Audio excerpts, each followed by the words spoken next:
Good morning. All right, today, let's talk about Trump. So, in modern democracies like ours, the people are often exhausted, overstimulated, and overstressed. This is totally normal.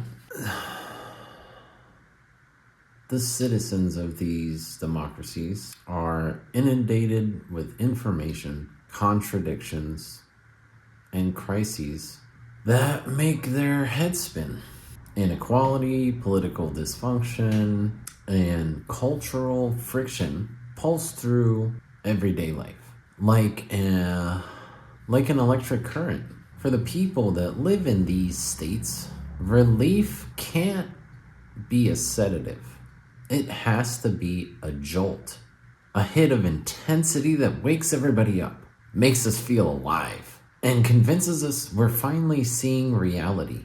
This is where Donald Trump entered the American bloodstream. Not as a sedative or a solution, but as methamphetamine, the drug that ramps up the nervous system, sharpens sensations, and blinds the user to long-term damage. Now, he didn't manufacture this need. We, the majority, assigned it to him.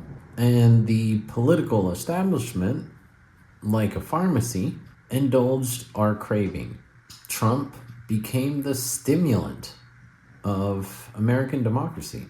And damn, he did exactly what stimulants do.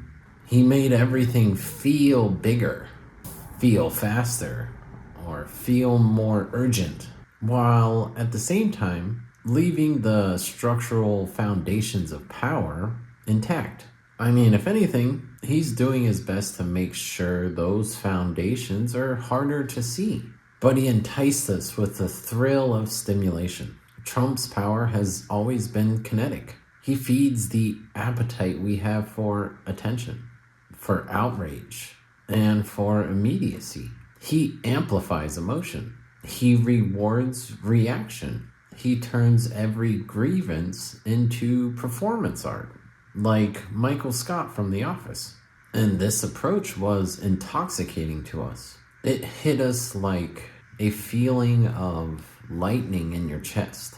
But stimulation is not healing. Trump thrives on the intensity of the public's response rather than actual transformation. He turns systematic dysfunction into a spectacle.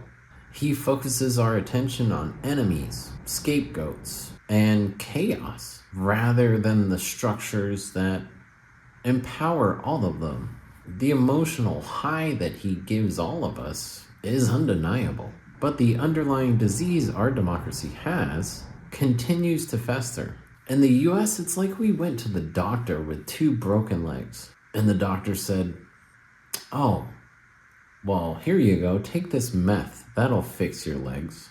We were handed a drug for structural incapacitation. America's structural dysfunction is not the result of some individuals' incompetence or their malice or any other bad actors. But if you leave a trail of gold to the public treasury, eventually somebody's going to make it to the end of the trail.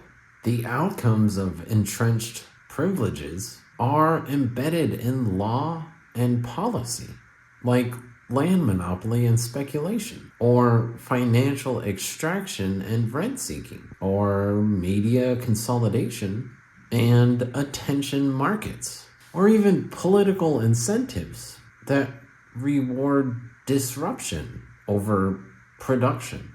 Trump glosses over these foundations, the ones he used, like Obi-Wan Kenobi. These are not the roots you are looking for. Instead, he exploits them. He turns public frustration into performative engagement, directing our energy towards symbolic battles while leaving systematic power structures untouched.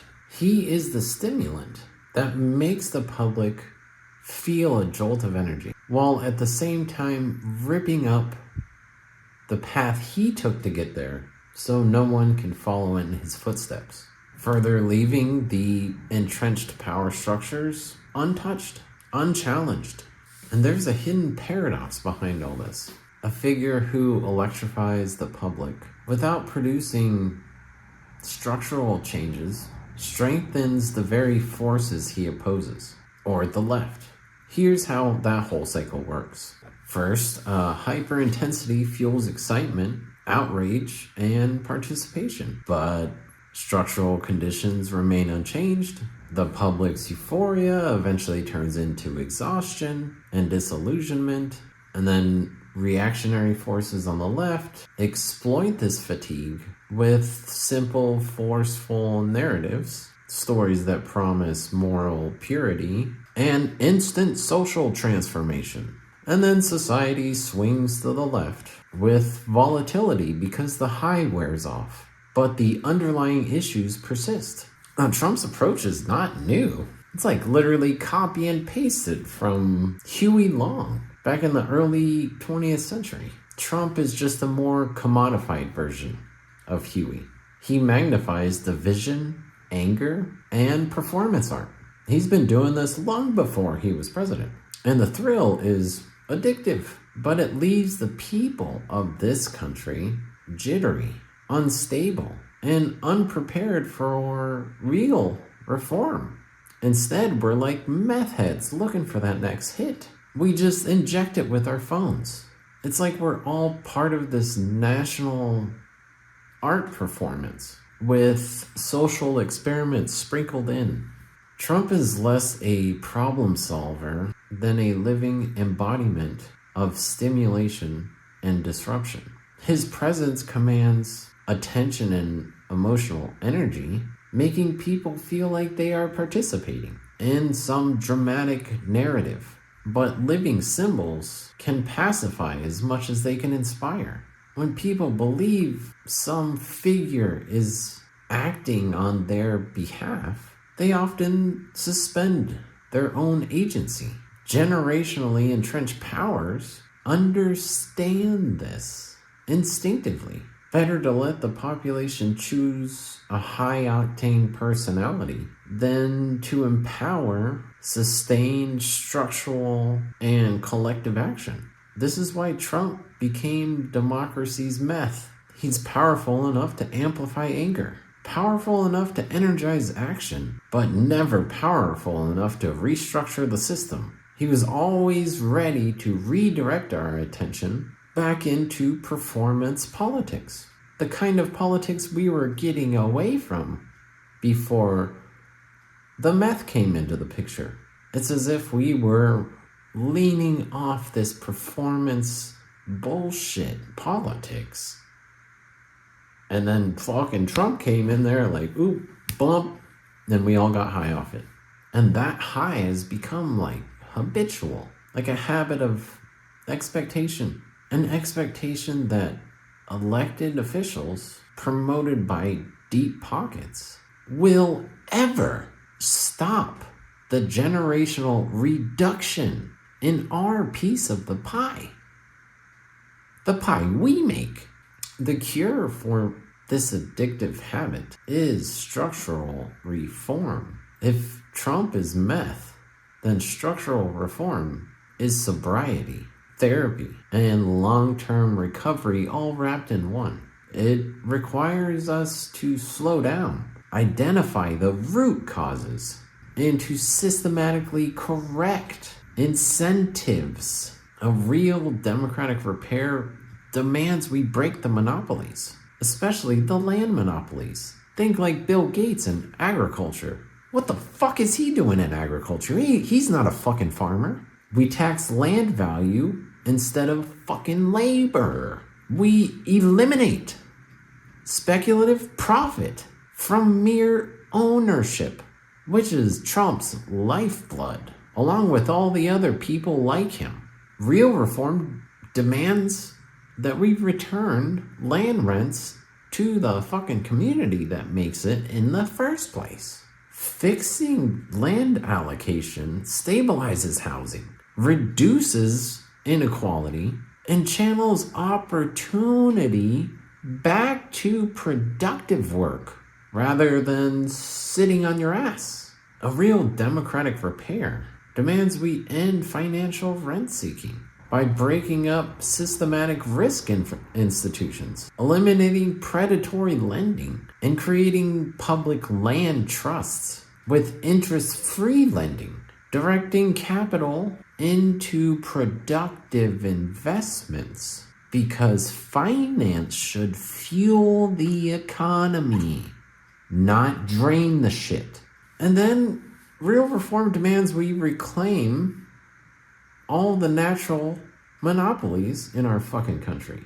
You know, all the ones that used to be public utilities. Reclaiming our utilities is a no-brainer. Electricity, water, broadband, rail, and key infrastructure that all of us use must be managed as public trusts. We need to enforce transparency, universal access, fair pricing. This removes concentrated power from private hands without taking it from them legally. It ensures essential services are democratic, not extractive.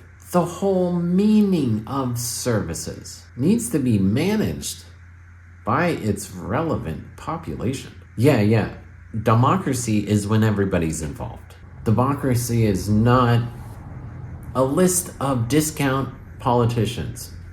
Discount politicians? Why are they discount politicians? Oh, because when you can bribe one politician instead of the entire population that he represents, that's a fucking discount. If it was a real democracy, they would have to bribe all of us. A real democratic repair demands that we rebuild the tax system around production, not extraction. The game we play now is extraction. We gotta remove taxes on labor, on trade, on enterprise. That's what makes everything expensive, continuously more expensive. We need to capture rents from land, from monopoly profits, and speculative gains. A system that rewards value creation instead of extraction incentivizes societal growth from the bottom up.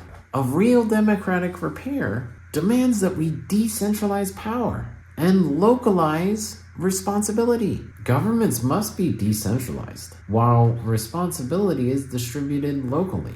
Like the way the United States started in the 13 colonies, all equal, but if they would have had the internet. We need to push decision-making down from the top to local communities. We need to keep local wealth circulating locally, where they choose what to do with it instead of the private landowners. Like all the corporations, banks that own most of all the commercial property, and they're buying up fucking houses left and right, keep making your house prices continue to go up. Your insurance, everything. We need to reduce federal level corruption incentives. And a democracy thrives when citizens have real authority and agency. We also got to stabilize material conditions. The conditions that fluctuate in order to extract more money out of us. Like with saying that there's less eggs when there's the same amount of eggs, but we need to charge more for them. Material conditions must be stabilized in order to opportunize reliable housing, wages, and predictable access to opportunity. Citizens cannot govern effectively while they're constantly fighting for survival. We gotta sever the wealth feedback loop that keeps the ultra wealthy from getting richer and richer every year by removing corporate influence from politics. Removing corporate influence from politics can only be done by everyone participating. Ignoring politics is what they want you to do. Get involved. When we remove this corporate influence, campaigns are funded by the public. We need to eliminate lobbying in the revolving door that keeps putting in corrupt politicians that work for the rich. Real democracy requires political power that is accountable to its citizens, not concentrated elites. Trump will never touch the true source of wealth, the true source of inequality. His genius lies in stimulation, not structural insight. He electrifies the public because he amplifies emotions, symbols, and spectacles. But he doesn't target the underlying issue that enabled him to never work a day in his fucking life. I mean, he gets a lot of attention, but as far as improving the lives of the working class, he will never touch the architecture that keeps making their lives harder and harder every generation. Meth is not sinister. It's a powerful stimulant for an understimulated population, but it is no cure. United States does not need any more excitement. It needs sobriety. It needs systematic repair. It needs reforms that dismantle monopolies, redirect unearned wealth, and return agency to its citizens. Our economy survives in the way that it does by keeping us hyped up, outraged, and divided. Only structural, foundational reform will allow a true democracy to take root. So enough of the clown show. Enough of the red versus blue, the Trump versus the left. Enough cheering for personalities who electrify the news but do nothing to improve the lives for any of us. The real fight isn't between us. It's between all of us and the structures that profit from our overstimulation. If democracy is going to endure, then we must do the one thing that meth would never allow. We gotta slow down, think clearly, and rebuild this economy from its roots to become united, focused, and unfucking stoppable. Alright, thanks for watching my video. Peace, see you tomorrow.